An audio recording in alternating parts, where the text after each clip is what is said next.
जिंदा भूत अस्सलाम अलैकुम। अब देख रहे हैं CN.Kids 7 सीखना। वो बग़ैर बताए घर से जाता, न उसे ये दिन देखना पड़ता।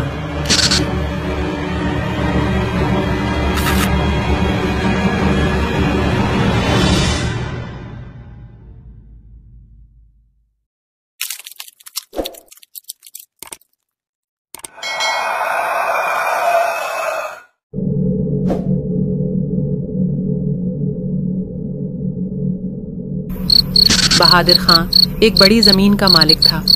वो छोटी नहर से अपनी ज़मीनों को पानी दिया करता था।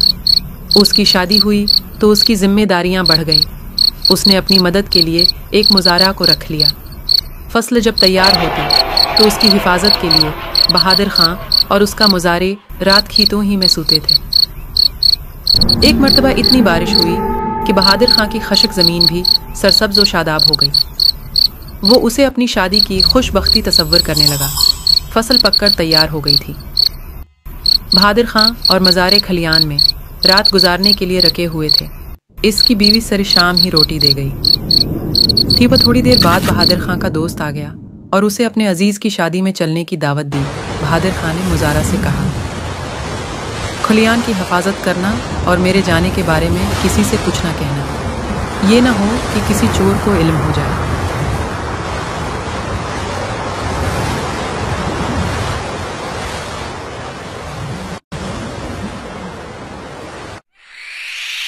इस वक्त बहादुर खां के पास 100 रुपए थे। वो इसी वक्त अपने दोस्त के साथ उसके गांव चला गया। रात गहरी हो गई थी। मुज़ारा ने आग सुलगाई तो तेज हुआ से एक चंगारी उड़कर खलियान में जा पड़ी, जिससे खलियान में आग के शाले भड़क उठे। बेचारा मुज़ारी आग बुझाने के दौरान में खुद भी जलकर राख हो गया।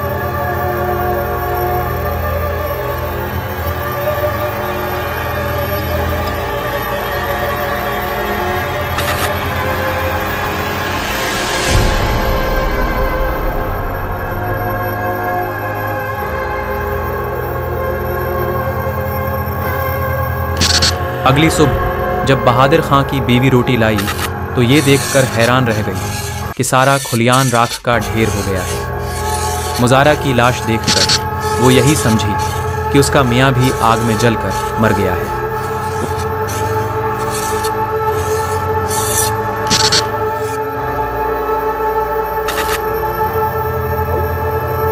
उसने रोना पेटना शुरू कर दिया। लोगों ने आकर उसके रोने की वजह पूछी तो उसने बताया कि रात खलियान के साथ मेरा शौहर भी जल कर मर गया है। लोगों ने मुज़ारे की लाश को बहादुर खां की मीत समझकर दफन कर दिया। चंद दिन बाद बहादुर खां शादी से लौटा तो आधी रात का वक्त था। घर के सब लोग सो रहे थे। जैसे ही बीवी की नज़र इस पर पड़ी, वह समझी कि मया के रूप में भूत आ गया है। वो डर के मारे चलाने लगी। उसकी चीख वो पकार से घर के और आसपास के लोग जमा हो गए और पूछने लगे कि क्या हुआ, क्यों चला रही हो। बुझाने के दौरान मैं खुद भी जलकर राख हो गया। बीवी ने बताया कि मुर्दे का भूत आ गया है। बहादुर खां ये सुनकर बहुत हैरान हुआ कि उसे मुर्दा कहा जा रहा है। वो लोगों से खौफ ज़दा होकर वहां से भागा और कब्रिस्तान जाकर दम लिया। उसने सोचा रात का वक्त यहीं गुजार लूं, सुबह के वक्त जाऊंगा ताकि दिन की रोशनी में लोग पहचान लें। बहादुर खां का भूख से बुरा हाल था। सुबह सवेरे कब्रिस्तान से निकलकर गांव की तरफ रवाना हुआ। जिस वक्त वो गांव पहुंचा तो एक आदमी वहां से गुजर रहा था। बहादुर खां चपके से उसके पीछे चलने लगा और कहा, भाई मैं भूखा हूं, कुछ खाने को दे दो। इस आदमी ने जब देखा कि ये बहादुर खां है तो खौफज़दा हुआ, एक चीख मारी और दम तोड़ गया।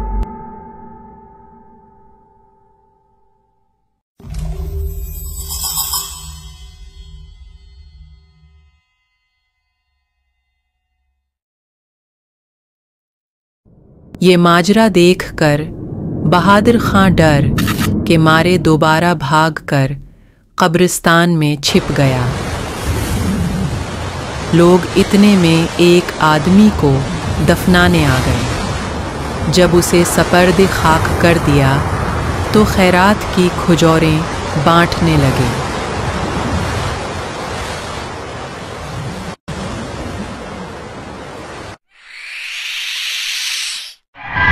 एक आदमी बोला, पहले गन लो कि कितने लोग हैं, फिर इसी हिसाब से बांटना। दूसरा बोला कि 100 लोग तो जरूर होंगे। बहादुर खां बोल उठा, 100 आदमियों को तो बाद में देना, पहले मुझे मेरा हिस्सा तो दो। बहादुर खां की आवाज़ सुनकर लोग जोते, बीलचे और खजूरें छोड़कर भाग खड़े हुए।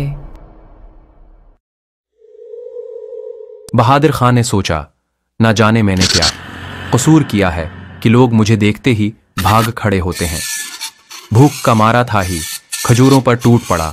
आधी रात हुई तो क्या देखता है कि एक आदमी काले कपड़े पहने इसी आदमी की कब्र पर आया और कुछ पढ़ने लगा, जिससे कब्र फट गई और उससे मर्दा बाहर निकल आया। बहादुर खां समझ गया कि ये जादूगर है। इसने सोचा, क्यों न जादू सीख लूं। उसने पीछे से जाकर जादूगर को पकड़ लिया।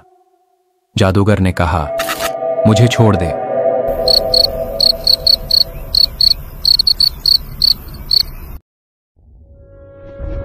बहादुर खां बोला, तुझे हरगिज़ नहीं छोड़ूंगा जब तक तो मुझे जादू नहीं सिखा देता। जादूगर ने कहा, अच्छा सिखाता हूं, जरा अलग होकर खड़ा हो जा। जादूगर ने ना जाने किया, पढ़कर फूंका कि वो मुर्दा बहादुर खां के पीछे लग गया। जादूगर खुद भाग गया। बहादुर खां इस मर्दे को धके देता, मगर वो मर्दा उससे जदा ना होता। बहादुर खां खरबूजे के खेत में गया तो क्या देखता है कि वो मर्दा उसके पीछे चला आ रहा है। बहादुर खां ने कहा, भाई मुझे छोड़े दे, लोग तो पहले ही मुझसे बीजार हैं, तुझे मेरे साथ देखकर और भी डर जाएंगे। मर्दे ने बहादुर खां का अब भी पीछा नहीं छोड़ा।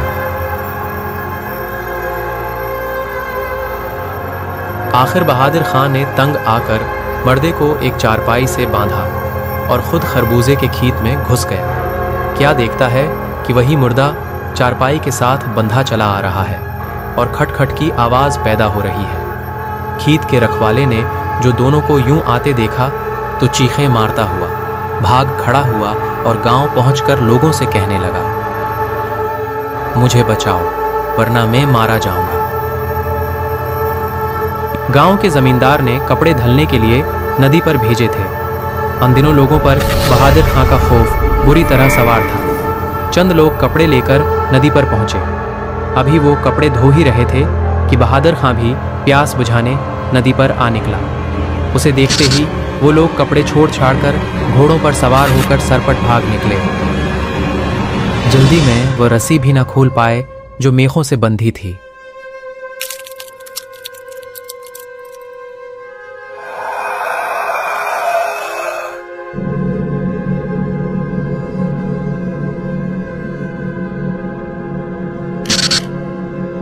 रास्ते में मेख जब उनकी पुष्ट पर लगती तो वो यही समझते कि बहादुर खां उन्हें मार रहा है। आखिर वो जख्मी हालत में गांव पहुंचे। बहादुर खां ने ये सूरती हाल देखी तो सोचा कि इस दोस्त की शादी ने तो मेरी जिंदगी अजाब में डाल दी है, मुझे उससे मिलना चाहिए। चनांजा वो रात के अंधेरे में दोस्त के गांव की तरफ रवाना हो गया। दोस्त के पास पहुंचा तो तमाम माजरा उसे सुनाया। उसका दोस्त उसे लेकर उसके घर आया और घर वालों को हकीकत से आगाह किया। उन्हें समझाया कि इस रात को जलकर मरने वाला बहादुर खां नहीं बल्कि घर का मुलाजिम था। घर वालों ने बहादुर खां को जिंदा देखकर खुदा का शुक्र अदा किया।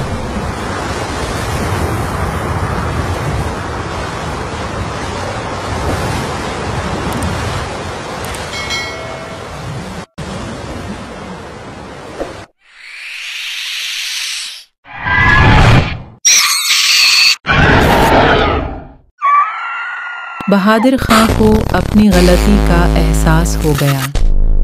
न वो बगैर बताए घर से जाता न उसे यह दिन देखना पड़ता, उसने आइंदा ऐसी हमाकत करने की तौबा कर ली।